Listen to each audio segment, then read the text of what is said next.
അയ്യോ, നിങ്ങൾ ഇറങ്ങിയോ? ഒന്നാട് നിന്നേ. എന്നാടി നിന്നോട് ഞാൻ പല പ്രാവശ്യം പറഞ്ഞിട്ടുണ്ട് പണിക്ക് പോകുമ്പോ പുറകിന്ന് വിളിക്കരുതെന്ന്. അത് ഞാൻ ഒരു കാര്യം ചോദിക്കാൻ വിളിച്ചാ. എന്നാ കാര്യം പറ. അതെ, എനിക്കൊരു 5000 രൂപ തരാവോ? 5000 രൂപയോ? നിനക്കെന്നാത്തിനടി ഇത്രയും കാശ്? അതെ അണ്ണാ, അടുത്ത ആഴ്ച മാമാടെ മോടെ കല്യാണമല്ലേ. അപ്പം ആ മുന്താസ് ഒക്കെ ബ്യൂട്ടി പാർലറിൽ പോകുന്നുണ്ട്. അപ്പൊ എനിക്ക് അവരുടെ കൂടെ ഒന്ന് പോകാനായിട്ടാ. എന്റെ പൊന്നെ മുന്താസ്, എന്റെ പൊന്നടി അവളെ കാണാൻ ഗ്ലാമർ ഉണ്ടോ അവക്ക്? അതുകൊണ്ടാ അവള് ബ്യൂട്ടി പാർലറിൽ പോണേ. നീ അതുപോലാണോ? നീ സുന്ദരിയല്ലേ? ശരിക്കും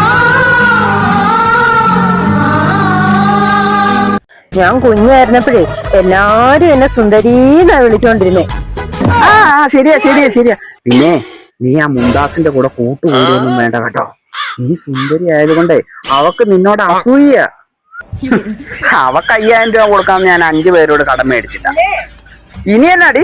എന്നാലും ഒരു 5000 രൂപ. കേറി പോടി സുന്ദരി.